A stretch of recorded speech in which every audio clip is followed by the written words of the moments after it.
When a poor rancher risked his life to save two giant Apache sisters, he never imagined what their powerful chief would decide the very next day. Out in the Arizona Territory, July of 1876, the sun didn't just shine, it burned. It cooked the land until it cracked, and it showed no mercy to the men who tried to tame it. And right in the middle of all that heat and dust was a man named Ethan Cole. Ethan wasn't a hero. He wasn't a gunslinger. He was just a poor rancher with a cabin full of holes, a horse that was mostly bone, and a soul heavy with the weight of just trying to stay alive. Every single day was a fight against the hunger gnawing at his belly, a fight against the crushing loneliness of the desert, and a fight against the cold fear that tomorrow was the day he'd finally break. But destiny doesn't ask you if you're ready. One evening, as the sky bled red over the horizon and the coyotes started their lonely song, Ethan heard something else. Cries, echoing from the deep shadows of the nearby canyon. It was a sound that carried both terror and trouble, and his heart started hammering against his ribs as he turned toward the sound. He didn't know it yet, but those voices belonged to two giant Apache sisters. He didn't know their lives were hanging by a single, fraying thread. And he had no idea that saving them would drag him into a storm so big, it would make his own private struggles look like a puddle in the desert. A decision was coming for him, and it was going to change everything. The cries from the canyon got louder, more desperate, as Ethan Cole forced his legs forward. His worn-out boots sank into the dry, red sand, and with every step, he felt the life being baked out of him. The sun had been relentless all day, and now, even with it sinking, the heat rose from the ground in waves. He was weak from hunger, sure, but it was more than that. It was the weight of 1,000 days just like this one. 1,000 days of fighting and getting nothing back. His cabin was miles behind him now, just a broken skeleton of wood that couldn't even keep the wind out. His horse, old and thin, was tied to a post with a mouthful of dry grass for comfort. That was his whole world. An empty cabin and a dying horse. Ethan's life was a battle against nothingness. As he stumbled toward those desperate screams, he carried a heavy truth with him. The truth that if he disappeared right then and there, swallowed by the canyon, not a single person in the world would notice. Or care. His neighbors? They'd packed up and left long ago, their ranches abandoned after the drought killed every last crop. The merchants in town? They just saw a man with empty pockets. A man with nothing left to trade but the dirt under his fingernails. The nights were the worst part. The silence was so deep it felt like a physical weight, broken only by the sound of the wind scraping against the splintered boards of his home. It was in that crushing loneliness that Ethan had learned one thing. Just keep moving, keep working, even when your body is screaming for you to stop. It was that same stubbornness, that same refusal to just lay down and die, that was pushing him down the rocky path into the canyon now. His hands were rough, calloused and torn from years of working rope and wood. He used them to steady himself against the sharp, jagged stones, his breath coming in short, harsh gasps. But he kept going. He had to. Because the cries up ahead, they spoke of a pain that was even greater than his own. For years he'd told himself he was cursed to walk this path alone, that his story would just end, quietly, a forgotten man in a forgotten corner of the desert. But tonight, something was different. He could feel it in the air. It felt like the desert itself was pushing him, guiding him toward a test he never asked for and wasn't ready for. His whole life had been shaped by loss. His parents, taken by a fever when he was just a boy. His brother, swallowed by the war, leaving him with a plot of land that refused to give anything back. Every harvest failed. Every dream turned to dust in his hands. But he never left, because leaving felt like surrender. And Ethan Cole did not know how to surrender. The moon climbed into the sky, pale and weak, casting long, ghostly shadows that danced across the canyon floor. The sound of fear pulled him forward, faster now, until his foot caught on a fallen branch and he went down hard, his knees scraping against the rocky ground. He pushed himself back up, his body trembling with exhaustion. He remembered all the other times he had fallen and how he had always dragged himself back to his feet, because there was no one else to help him up. The cries were clearer now, no longer just a sound, but a voice. A human voice, raw with desperation, echoing off the stone walls.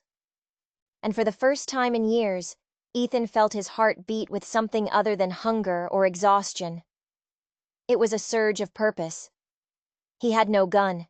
He had no strength left to fight. But he had something else. Something stronger. He had a spirit that refused to be broken. A spirit that refused to die, even when his body was begging for the end. And that spirit was about to face the greatest trial of its life.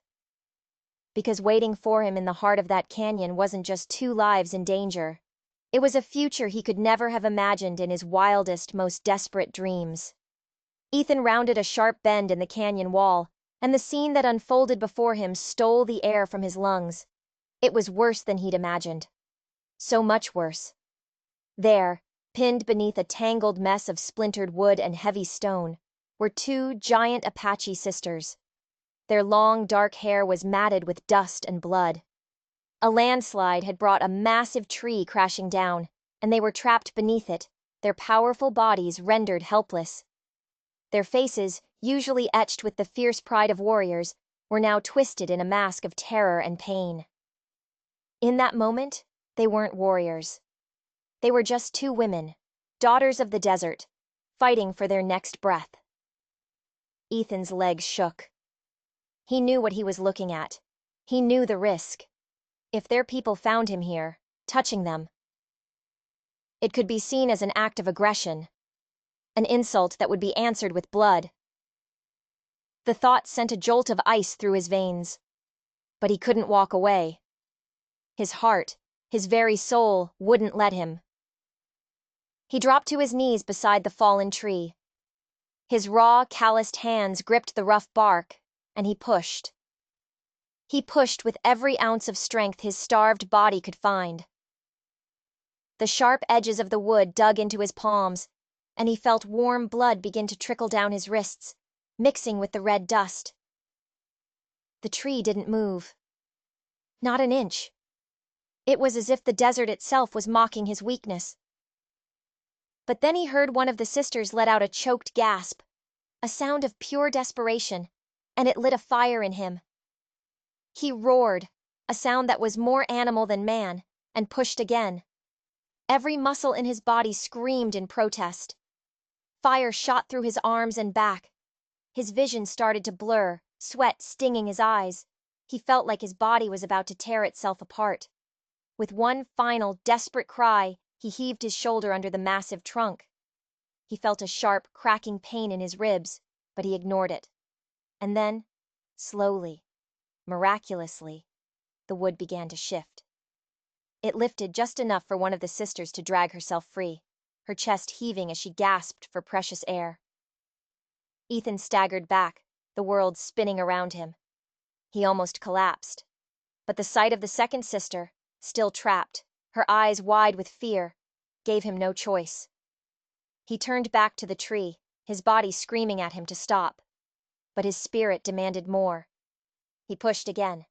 His arms shook violently, his ribs felt like they were on fire. The tree lifted. Just an inch, just enough. The second sister crawled out, her legs dragging uselessly behind her across the sand. The crushing weight was finally gone. Ethan collapsed. He hit the ground hard, his chest heaving, his hands torn and bleeding. The canyon was silent now, the cries replaced by the ragged sound of 3 people fighting for breath. Survival. The sisters slowly got to their feet. They were taller than any women he had ever seen, their shadows stretching long and imposing in the moonlight. Their strength was returning with every breath they took. And they were looking at him. Their dark eyes were wide, and in their gaze, he saw no anger. He saw something else. Something he couldn't quite name. A mix of shock, disbelief, and maybe, just maybe, a flicker of gratitude. He tried to push himself up, but his knees wouldn't obey. He fell back to the dirt, dizzy and weak. And a new kind of fear began to creep in, cold and sharp. Had he just saved them only to sign his own death warrant? He knew their people would come looking for them. And what would he say? How could he explain what he had done? He was a white man, a stranger. He had trespassed. He had touched them. The canyon air suddenly felt colder. The silence felt heavier. And deep down, in the pit of his stomach, Ethan knew.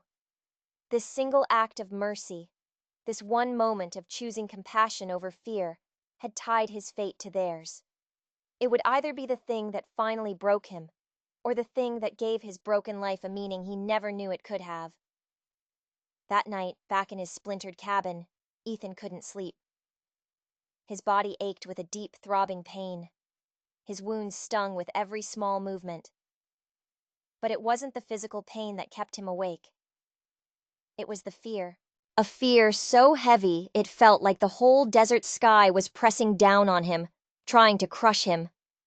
The image of the two giant sisters haunted him, standing there in the moonlight, their faces unreadable, their eyes fixed on him. They hadn't said a word, not a single sound. They had just watched him, then turned and melted back into the shadows of the canyon, disappearing as if they were ghosts. Had they gone to tell their people? Were they describing the strange, weak white man who had dared to touch them?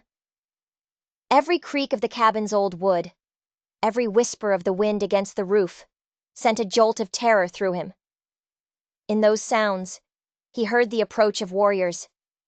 He saw their shadows moving like phantoms across the sand, arrows notched in their bows, ready to silence him forever. He was a dead man, and he knew it. He tossed and turned on his bed of straw, his heart pounding a frantic rhythm against his ribs. He told himself he had done the right thing, the only thing a decent man could do. But he knew the world didn't always reward decent men, especially not out here. The Apaches had their own laws, their own sense of honor. What he saw as mercy, they could easily see as an insult, a violation. The thought of being judged not for his kindness, but for some unknown transgression, burned hotter than the cuts on his hands. But buried deep beneath that mountain of fear, a tiny, fragile spark of hope flickered. The hope that maybe, just maybe, the sisters wouldn't speak of disrespect. Maybe they would speak of his struggle, of how he bled for them, of how he fought with nothing but his bare hands and a stubborn spirit to save their lives. He stared into the suffocating darkness of the cabin. The embers of his small fire were dying, casting long, dancing shadows on the walls that looked like creeping figures. His breathing grew shallow. He could almost see them, a circle of silent warriors surrounding his tiny, pathetic home. He whispered to himself, a desperate prayer to a God he wasn't sure was listening. If the sun comes up, if I'm still alive in the morning, I'll take it as a sign that fate hasn't given up on me yet. But sleep was a distant country he couldn't reach. His mind kept replaying the events in the canyon, the sound of their cries, the impossible weight of the tree, the surge of adrenaline, and the trembling relief in their eyes when they were finally free. In that memory, he felt a strange mix of pride and absolute terror. The desert outside was silent. Too silent. Every pause in the wind stretched on for an eternity. He felt like he was being watched. He could feel eyes on him, peering through the cracks in the walls, waiting. He gripped the edge of his thin, worn blanket, his knuckles turning white. He tried to reason with himself. Maybe they owed him a debt. Maybe kindness was a language that everyone understood, a currency stronger than tradition. But another voice in his head, a colder, more practical voice, whispered a chilling truth. No man who lives alone in the desert is ever truly safe. Hours crawled by, The moon made its slow journey across the black sky, and then finally, a faint gray light began to touch the eastern horizon. Dawn was coming. Ethan sat up, his eyes hollow and bloodshot.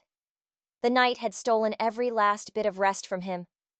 His cabin felt smaller now, like a trap. The silence was heavier than ever. And as the sun began to rise, the fear inside him didn't fade. It grew sharper, more focused, because daylight didn't mean safety. Daylight just meant they could see him better. And deep down, in his gut, he knew. The decision of the Apache chief, whatever it was already on its way. It was moving toward him across the desert floor, like a storm he could not outrun. The first rays of dawn had barely touched the dusty ground when he heard it. A low, distant rumble. It wasn't thunder. It was something else. A steady, rhythmic pounding that grew louder with every frantic beat of his heart. The ground itself began to tremble. Ethan's blood ran cold. It was the sound of horses, many horses, moving fast. And they were coming right for him. He stumbled out of his cabin, his eyes squinting against the blinding morning sun. And the sight that greeted him stopped his heart. A line of mounted Apache warriors sweeping across the plain. Their silhouettes were sharp and black against the rising sun. Spears and rifles glinted in the light. They moved with a terrifying grace, spreading out, surrounding his small patch of land like a tightening noose. And in the center of the line rode a figure that commanded the desert itself. A man who sat tall and straight on his horse, his presence radiating an aura of absolute power. The Apache chief. His face was a mask of carved stone, weathered by years of sun and war. His eyes, dark and piercing, were locked on Ethan. And his expression revealed nothing. Ethan stood frozen, a statue of pure fear. His palms were slick with sweat, his breath caught in his throat. Each second stretched into an eternity. The world seemed to hold its breath, waiting to witness what would happen next. His little cabin behind him looked pathetic, a toy that could be crushed in an instant. But he wouldn't hide. He wouldn't cower. He forced his legs to stay steady, even as a primal terror clawed at his insides. The chief dismounted. He moved with the fluid grace of a panther, his warriors holding their positions, a silent, deadly circle of shadows and steel. Not a word was spoken. The only sounds were the heavy breathing of the horses and the creak of leather. The air was thick, heavy with unspoken threats. Every instinct screamed at Ethan to run, to turn and flee into the desert. But he knew it was useless. There was nowhere to go. So he did the only thing he could. He lifted his chin. He met the chief's gaze, though the sheer force of that stare felt like a physical blow, threatening to crush him where he stood. In that terrible silence, Ethan was sure of one thing. This was his last day on Earth. His one act of mercy had sealed his fate. He braced himself for the judgment that was about to fall. The chief took a step closer, his boots stirring up small puffs of red dust. His expression was unreadable, a mystery carved in stone. Ethan's heartbeat was a frantic drum, so loud he thought it might burst from his chest. The warriors shifted, their hands resting on their weapons, their faces grim and ready. Ethan clenched his fists, the half-healed wounds on his palms stinging. He was ready to accept his end. Time seemed to slow down. The chief stopped, just a few feet away. His shadow fell over Ethan like a shroud. And in that instant, Ethan's whole life flashed before his eyes. Every lonely night, every desperate struggle, every ounce of pain and loss. He thought of the sisters. He thought of the look in their eyes, that strange look he still couldn't understand. Had they spoken for him? Or had their silence condemned him to this fate?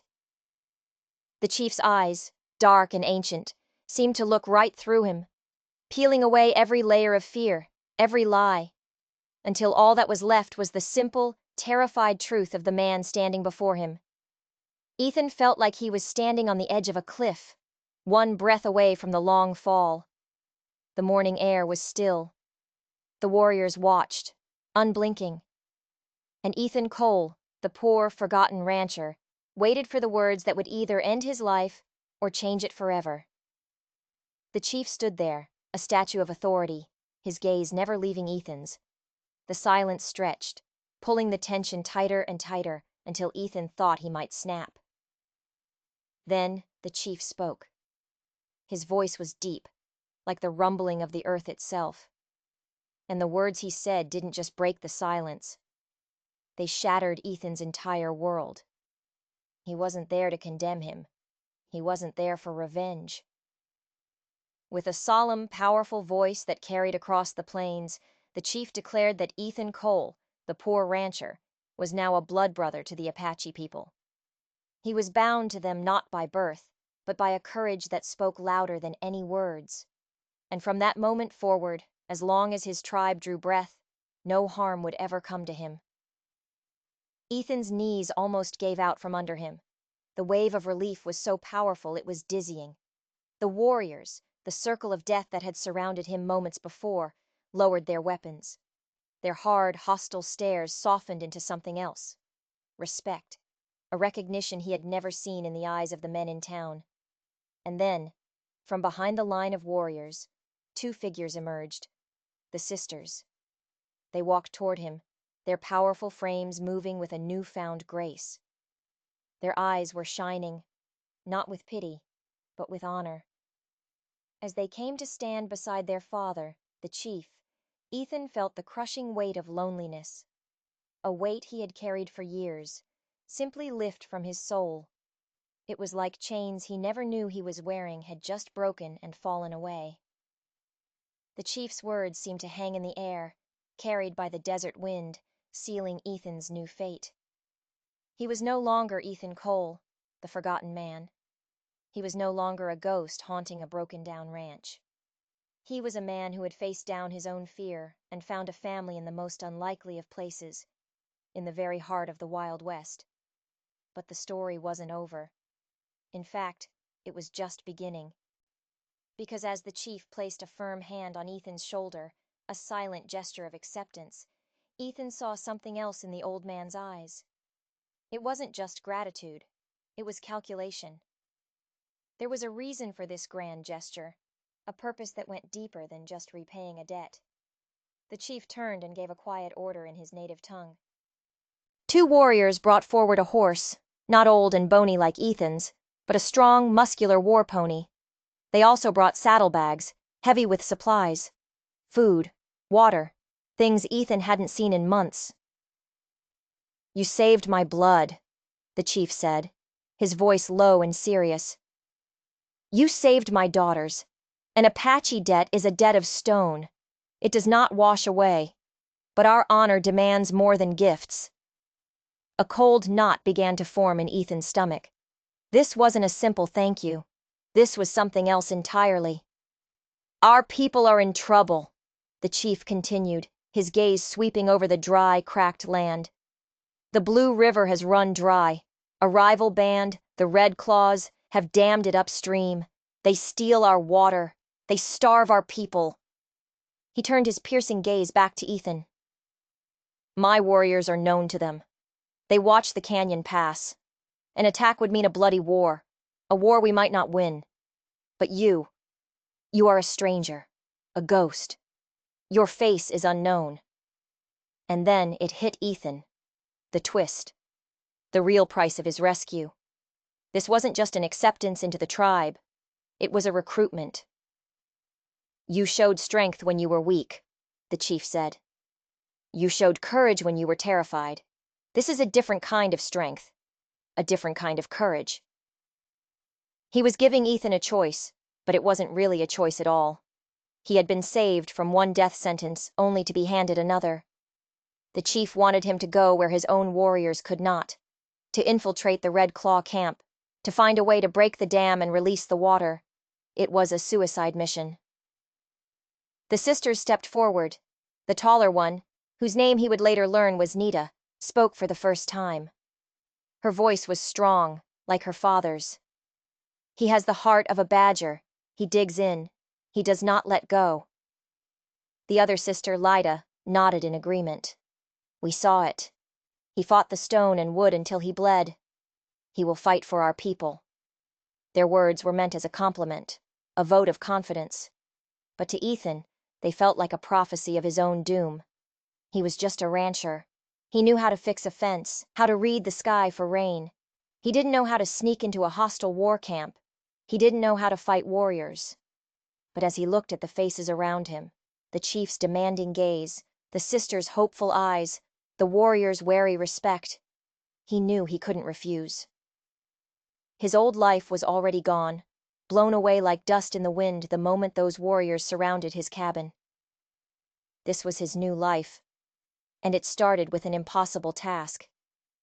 He had been given a new name, Blood Brother. But now he had to earn it. He had to walk into the lion's den, not for himself, but for the people who had claimed him as their own. His lonely struggle for survival was over. A much larger and far more dangerous struggle had just begun. Ethan took a deep breath, the dry desert air filling his lungs. He looked at the war pony, its powerful muscles twitching, its dark eyes intelligent and alert. He looked at the heavy saddlebags, a promise of sustenance he hadn't known for years. And he looked at the faces of the Apache, his new, terrifying family. He gave a slow, deliberate nod. I will do it. A murmur went through the assembled warriors. The chief's stony expression didn't change, but Ethan thought he saw a flicker of something in his eyes. Approval. The plan was simple, and that's what made it so terrifying. Ethan wouldn't ride in like a warrior. He would go on foot, using his skills as a man of the land to move unseen. He was a nobody, a ghost. The Red Claws would be watching for Apache warriors, not for a single ragged white man. His task wasn't to fight. It was to get to the dam, assess its construction, and create a diversion. A big one. Something that would draw the Red Claw warriors away from the dam long enough for the chief and his men to ride in and break it. He was the bait, and the trap. Nita, the taller sister, stepped forward and handed him a long, wicked-looking knife. You are not a warrior, but you are not helpless. Lyda gave him a small leather pouch. Dried meat, and herbs for your hands. They will help the wounds heal. Their gestures, so simple, so practical, touched him more than the chief's grand declaration. They saw him not as a savior or a tool, but as a man. A man who was about to risk everything for them. For the next 2 days, Ethan prepared. He didn't train with a spear or a bow. He walked the land with 2 of the chief's best scouts. They didn't teach him how to fight. They taught him how to disappear, how to read the tracks of a lizard, how to use the sun and shadows to become invisible, how to muffle the sound of his own footsteps until he moved as silently as the wind. It was a language he already partially knew, the language of the desert. But they taught him a new dialect, the dialect of survival against men, not just nature. On the 3rd morning, as the first hint of gray light touched the sky, it was time. He stood before the chief, dressed in simple buckskin that blended with the rocks and sand. He was no longer Ethan Cole, the broken rancher. He was something new, something forged in fear and fire. The chief placed a hand on each of his shoulders. The badger does not have the claws of the mountain lion or the speed of the eagle. But it is smart, and it is stubborn. Be the badger, Ethan Cole. With those words ringing in his ears, he turned and walked away from the camp. He didn't look back. He melted into the landscape, his body moving with a newfound purpose. He was alone again, but this time, it was different. He wasn't just fighting for his own empty life. He was fighting for the lives of an entire people, the lives of the 2 women he had saved. And as he moved through the treacherous terrain, a strange thought occurred to him. For the first time in as long as he could remember, he wasn't afraid of dying. He was afraid of failing. The journey to the Blue River was a trial of its own. The land was harsh, unforgiving. Sharp rocks tore at his boots, thorny bushes clawed at his skin. The sun was a relentless hammer, beating down on him without mercy. But Ethan pushed on, fueled by a purpose he had never known before. He moved slowly, deliberately, using the skills the scouts had taught him. He became a part of the landscape, a shadow among shadows. He traveled for 2 days, eating the dried meat Lyda had given him, sipping water sparingly from his canteen. At night, he didn't risk a fire. He found shallow caves or rock outcroppings to hide in, curling up against the cold stone, the silence of the desert his only companion. On the evening of the 2nd day, he saw it. A thin wisp of smoke rising into the twilight sky. The camp of the Red Claws. His heart began to pound a heavy, steady rhythm in his chest. He spent the next few hours crawling on his belly, moving from boulder to boulder, his senses on high alert. The camp was nestled in a narrow part of the canyon, well protected. Warriors stood guard on the high ridges, their silhouettes dark against the star-filled sky. Getting in would be impossible. But his mission wasn't to get into the camp. It was to get to the dam. He circled wide, using the darkness as his cloak.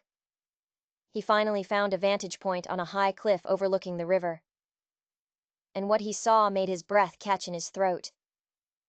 The Blue River, once a life-giving artery through the desert, was gone. In its place was a dry, dusty scar. And spanning the canyon was the dam. It wasn't just a simple pile of rocks. It was a well-constructed wall of logs, mud, and stone. The Red Claws had built it to last. And behind it, a large reservoir of water pooled, shimmering in the moonlight. Water that belonged to the chief and his people. He studied the dam for hours, his mind racing. He was a rancher. He knew about leverage, about stress points, about how things were built. And he knew how to take them apart. The dam was strong, but it had a weakness. A large key log at the very base, wedged between 2 massive boulders. If he could dislodge that log, the pressure of the water behind it would do the rest.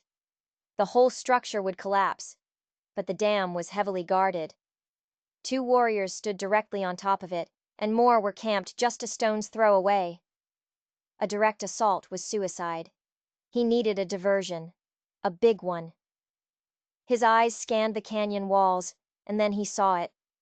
High above the Red Claw camp, on the opposite side of the canyon from his position, was a section of the cliff that was unstable. A massive overhang of loose rock and shale, held in place by a few key boulders. It looked like a landslide waiting to happen. If that cliff face came down, it would crash right into the middle of the camp. It wouldn't kill many of them. The main camp was set back a bit, but the noise, the dust, the chaos, it would be the perfect diversion. He had his plan. Now came the hard part. He had to get from his current position, cross the dry riverbed in sight of the guards, and climb the treacherous cliff face on the other side, all without being seen or heard. The fate of an entire tribe rested on the silence of his footsteps. He waited until the moon dipped behind a thick cloud, plunging the canyon into near total darkness. Then, he began to move. He descended from his perch with the slow, careful movements of a spider, testing every handhold, every foothold. He reached the bottom of the canyon and paused, his heart in his throat. The dry riverbed was a wide, open space, a killing field. He took a breath and ran. He moved with a speed he didn't know he possessed, his feet barely seeming to touch the ground. He was a whisper, a fleeting shadow. He reached the other side, his lungs burning, and pressed himself against the cold stone of the cliff face, his body trembling with adrenaline. He hadn't been seen. Now for the climb. This was what his whole life had prepared him for. Not the fighting, but the struggle. The endless, brutal work. He found a handhold and pulled himself up. Then another. And another. The rock was loose and crumbled under his fingers. Twice he almost fell, small showers of pebbles clattering down into the darkness below. Each time, he froze, listening, expecting a shout, the twang of a bowstring. But nothing came. It took him what felt like an eternity, but he finally reached the unstable overhang. He was exhausted, his hands raw and bleeding again. But he couldn't rest. He had to work fast. The sun would be up in a few hours. He found the key boulders holding the rock slide in place. Using the handle of Nita's knife as a lever, he began to dig at the packed earth around the first boulder. It was slow, agonizing work. His muscles screamed in protest. Sweat poured down his face, stinging his eyes. But he kept going, fueled by the image of the chief's face, of the sisters' hopeful eyes. Finally, the first boulder shifted. It groaned, and then with a low rumble, it tumbled down the cliff, disappearing into the darkness. He moved to the second boulder. This one was bigger, more deeply set. He put all of his weight into it, his body straining. He could feel it start to give. He gave one last desperate heave. And the world exploded. With a deafening roar, the entire cliff face gave way. Tons of rock and earth cascaded down into the canyon, a thundering avalanche of destruction. It crashed into the edge of the Red Claw camp with the force of a bomb. Shouts of alarm and terror rose from below. The entire camp erupted into chaos. Warriors poured out of their tents, confused, disoriented, running toward the source of the commotion. It was the perfect diversion. Every eye in the canyon was now focused on the rock slide. No one was looking at the dam. This was his chance. Ethan didn't wait to see the full extent of the damage. He scrambled down the cliff, his previous caution thrown to the wind. He half ran, half slid down the treacherous slope, rocks and dirt skittering around him. He hit the canyon floor running, sprinting toward the now unguarded dam. He could hear the shouts and confusion behind him, but he didn't look back. He had one goal: the key log. He reached the dam, his lungs on fire. He found the massive log at the base, wedged tightly between the two boulders. He used Nita's knife again, jamming it into the crack between the log and the rock, and began to pry. The wood was slick with moisture, the space tight. The knife handle dug into his raw palms. He heard a sound behind him, a shout. He had been spotted. A warrior, one who hadn't run toward the rock slide, was standing on top of the dam, drawing his bow. An arrow was aimed right at Ethan's heart. There was no time. Ethan ignored the warrior. He ignored the burning pain in his hands. He gave the knife one last, desperate twist, putting every ounce of his being into the effort. There was a loud crack. The knife handle snapped, but it was enough. The key log shifted. It groaned under the immense pressure of the water behind it. Then, with a sound like a thunderclap, it shot out from between the boulders. The dam broke. A monstrous wall of water, a force of nature unleashed, exploded through the breach. The entire structure of logs and stone disintegrated in an instant. The roar was deafening. The river, starved for so long, was alive again, a raging torrent that swept away everything in its path. The warrior on the dam had no time to even release his arrow. He was swept away by the flood, a tiny speck in the churning, angry water. Ethan was thrown back by the force of the blast. He tumbled through the rocks and mud, the water surging around him. He fought to keep his head above the surface, the current pulling him, dragging him downstream. And then, through the roar of the water, he heard another sound, the thunder of hooves, the war cries of the Apache. The chief and his warriors were coming. He had done it. He had kept his promise. As his vision began to fade to black, the last thing he saw was the silhouette of the Apache chief on his horse, silhouetted against the dawn sky, riding at the head of the charge. Ethan woke up to the soft touch of a cool cloth on his forehead. His body ached in a way he had never felt before. Every muscle, every bone, felt bruised and battered. He slowly opened his eyes. He wasn't in the dusty canyon. He was lying on a soft buffalo robe inside a large teepee. The air smelled of smoke and strange, sweet herbs. Lyda, the younger of the two sisters, was sitting beside him, tending to his wounds. She smiled when she saw his eyes were open. "The badger sleeps," she said softly. He tried to sit up, but a wave of dizziness washed over him. Nita entered the teepee, carrying a bowl of steaming broth. She was even taller and more imposing up close. She knelt beside him. "Rest, Ethan Cole. You have earned it." He drank the broth. It was rich and warm, and he could feel the strength slowly seeping back into his weary body. "The dam, the water?" he asked, his voice hoarse. "The river runs free," Nita said, a rare smile touching her lips. "The Red Claws fled. Their camp is destroyed. Their spirit is broken. You gave our people back their life." Over the next few days, Ethan recovered. The sisters took care of him, their earlier silence replaced by a gentle, respectful kindness. He learned that he had been pulled from the river by the chief himself, half drowned and unconscious. He had become a legend. The strange white man who had appeared from nowhere, the ghost who had single-handedly defeated their enemies without raising a fist. The warriors who had once looked at him with suspicion now greeted him with nods of respect. The children of the village would peek into his teepee, whispering his new name, Badger Heart. On the 5th day, when he was strong enough to walk, the chief summoned him. The entire village was gathered in a large circle. A great fire burned in the center. The mood was not one of celebration, but of deep solemnity. Ethan walked to the center of the circle, his heart pounding.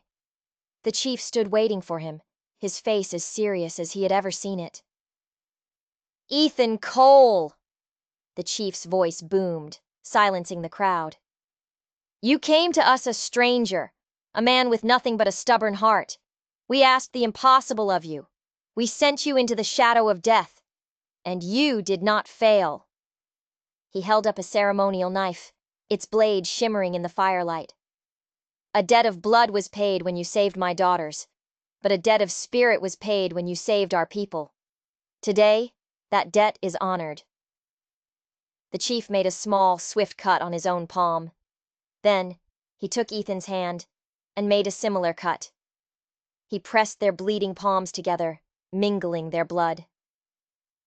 "My blood is your blood," the chief declared, his voice thick with emotion. "Your heart is my heart. You are no longer a stranger. You are my son. You are Apache." A great cheer erupted from the crowd. The warriors raised their spears to the sky. The women began to sing a song of honor. Nita and Lyda stepped forward. Each of them placed a hand on his shoulder. Their eyes were filled with a pride and gratitude that needed no words. In that moment, surrounded by the firelight and the songs of his new people, Ethan Cole understood. He finally had a family. He had a home. His old life of loneliness and despair was a distant memory. The broken cabin, the starving horse, the crushing silence. It was all gone. He still owned that piece of land, but it was no longer an empty prison. Apache warriors helped him rebuild his cabin, not with splintered boards, but with strong, solid logs. They helped him dig a well that found fresh water. They gave him a small herd of horses, not just one. He was still Ethan Cole, but he was also Badger Heart. He had found a purpose far greater than just surviving. He had found a reason to live. He had walked into that canyon a broken man, a ghost waiting to fade away. But he had walked out a brother, a son, a hero. His story became a legend, whispered around campfires for generations to come. The story of the poor rancher who, with nothing but courage and a stubborn spirit, stood against the impossible and found his true place in the heart of the unforgiving, beautiful, and wild West. It just goes to show you that sometimes the greatest treasures aren't found in gold or silver, but in a single act of kindness that can change the world. What do you think would have happened if Ethan had just walked away from those cries in the canyon? If you enjoyed this story, don't forget to hit that subscribe button and turn on notifications, so you don't miss the next strange tale from the forgotten corners of history.